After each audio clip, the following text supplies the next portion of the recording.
इस्तेमाल करो फिर बर्बाद करो। जी हाँ, ये शब्द किसी फिल्मी डायलॉग के नहीं बल्कि समाजवादी पार्टी के अध्यक्ष अखिलेश यादव के हैं।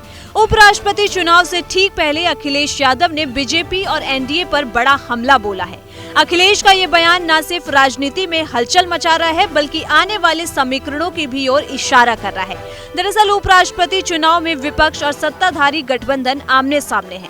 इस बीच अखिलेश यादव ने कहा, बीजेपी की राजनीति का तरीका यही है, पहले इस्तेमाल करो और फिर बर्बाद करो। उन्होंने इशारा किया कि बीजेपी छोटे दलों को अपने साथ जोड़कर सत्ता हासिल करती है और जब उनका काम निकल जाता है तो उन्हें किनारे कर देती है। अखिलेश का ये बयान खासकर एनडीए के उन सहयोगी दलों पर तंज माना जा रहा है जो हाल ही में बीजेपी से नाराजगी जता चुके हैं या गठबंधन से बाहर हो चुके हैं। आपको बता दें, उत्तर प्रदेश के पूर्व सीएम और समाजवादी पार्टी के राष्ट्रीय अध्यक्ष अखिलेश यादव ने उपराष्ट्रपति चुनाव 2025 के मतदान से पहले बड़ा बयान दिया है। उन्होंने भारतीय जनता पार्टी को घेरते हुए कहा कि भाजपा इस्तेमाली पार्टी है, पहले इस्तेमाल करो फिर बर्बाद करो। हमने पूर्व उपराष्ट्रपति जगदीप धनखड़ के बारे में भी देखा है। सपा चीफ ने कहा कि वोट अंतरात्मा के आधार पर किया जाता है। कन्नौज सांसद ने कहा कि पूरा देश ये देख रहा है कि उपराष्ट्रपति क्यों चले गए, जैसे ही उपराष्ट्रपति बनेंगे वो भी बाहर आ जाएंगे। वहीं रालोद सांसद राजकुमार सांगवान ने कहा कि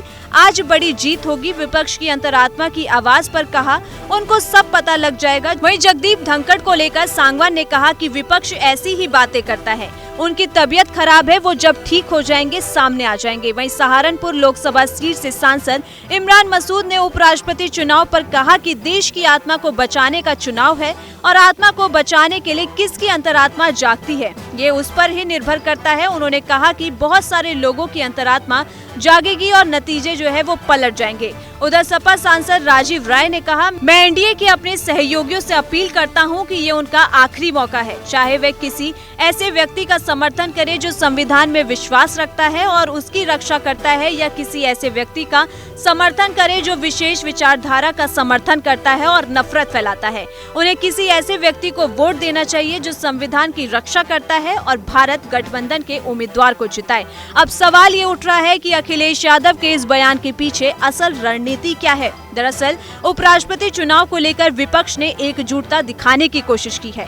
अखिलेश यादव चाहते हैं कि क्षत्रिय दलों को ये संदेश मिले कि बीजेपी उनके हित में नहीं बल्कि सिर्फ अपने फायदे के लिए उन्हें साथ रखती है। उनका बयान आने वाले लोकसभा चुनाव 2027 की रणनीति से भी जोड़कर देखा जा रहा है, क्योंकि अगर क्षत्रिय दलों का भरोसा बीजेपी से उठता है तो विपक्ष के लिए एक बड़ा मौका बन सकता है। वहीं सपा प्रमुख का कहना है कि भारतीय राजनीति में छोटे दलों की भूमिका बेहद अहम है। अगर उन्हें नजरअंदाज किया जाएगा तो ये लोकतंत्र के लिए खतरे की घंटी होगी। वहीं अखिलेश ने कहा कि समाजवादी पार्टी हमेशा से गठबंधन की राजनीति में विश्वास करती आई है, लेकिन बीजेपी सिर्फ स्वार्थ की राजनीति करती है। तो कुल मिलाकर उपराष्ट्रपति चुनाव से ठीक पहले अखिलेश यादव का ये बयान बीजेपी पर करारा हमला है। उनके शब्द, पहले इस्तेमाल करो फिर बर्बाद करो, अब सोशल मीडिया पर भी जमकर वायरल हो रहा है। अब देखना ये होगा कि इस बयान का असर चुनावी रणनीति और वोटिंग पर पड़ता है या नहीं। लेकिन इतना तय है कि राजनीति के इस बड़े मुकाबले में अखिलेश यादव ने बीजेपी को घेरने का कोई भी ऐसा मौका नहीं छोड़ा है।